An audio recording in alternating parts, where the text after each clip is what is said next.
Comment est-ce que Samuel Eto'o-Fils a fait plier l'État du Cameroun? C'est la question que beaucoup de personnes se posent. Mais les amis, la réponse que j'ai à cette question, d'autres personnes ont la réponse, c'est qu'il ne s'agit pas là de l'État qui s'est plié. Salut les amis, bienvenue sur cette plateforme. Ici, c'est la vérité et rien que la vérité. Ici, c'est la justice qui nous anime. Ce n'est pas autre chose.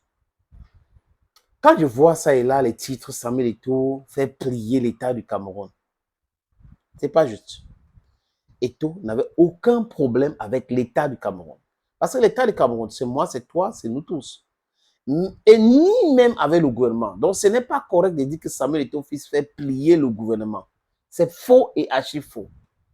Il y a des gens à qui on a donné certains jobs et qui ne veulent pas faire ça correctement en respectant les règles. C'est de ça qu'il est question. Parce que si le ministre Narcisse Mouel Kombi faisait correctement son job, il ne devait jamais avoir ce conflit. Et on peut voir, parce que pour régler un problème, il faut aller dans la genèse du problème. Si on parle de la genèse de ce problème, on peut régler le problème correctement, convenablement, les amis.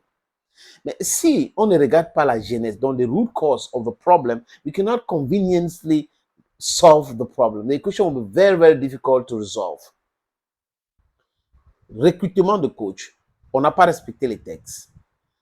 Entraînement des lions indomptables qui arrive au Cameroun, bagarre au Hilton avec les joueurs, ça, c'était pas les textes. Et Samuel Eto'o-Fils les a laissés tomber dans leur propre piège. Ils ont piétiné le droit, piétiné les règles, piétiné les textes, et en pensant que business as usual. Et là, à la dernière minute, il y a une carte qu'on les sort. Parce que quoi? Paul Biya se rend compte donc que les gens sont en train de créer le désordre. Et ça peut créer un truc très grave.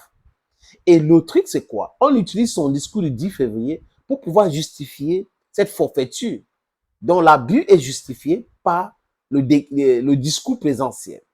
Et des gens qui prétendent avoir des diplômes universitaires ne peuvent pas prendre un discours, comparer un discours avec ou mettre ça au-dessus des lois, des textes. Si on veut modifier les textes, c'est simple. On passe par un décret présidentiel ou l'Assemblée nationale ou les assemblées. C'est simple, c'est la procédure à suivre. Mais quelqu'un ne peut pas faire un discours ou envoyer des directives. Au lieu de mettre ça dans un cadre juridique précis, légal, vous faites cela comme si le discours a la primauté sur le décret, sur les lois et autres.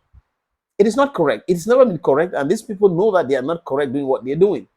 Et là, le Premier ministre, maintenant, avec des vraies hautes instructions, pas de hautes instructions de Joseph, on avait dit ici, que le président passe par le secrétaire général de la présidence pour envoyer les directives, par le président de l'Assemblée nationale, par le président du Sénat, par le président du Conseil économique, par le Premier ministre. Il avait dit cela, et le président du Conseil constitutionnel. Donc, cette fois-ci, c'est donc des vraies hautes instructions.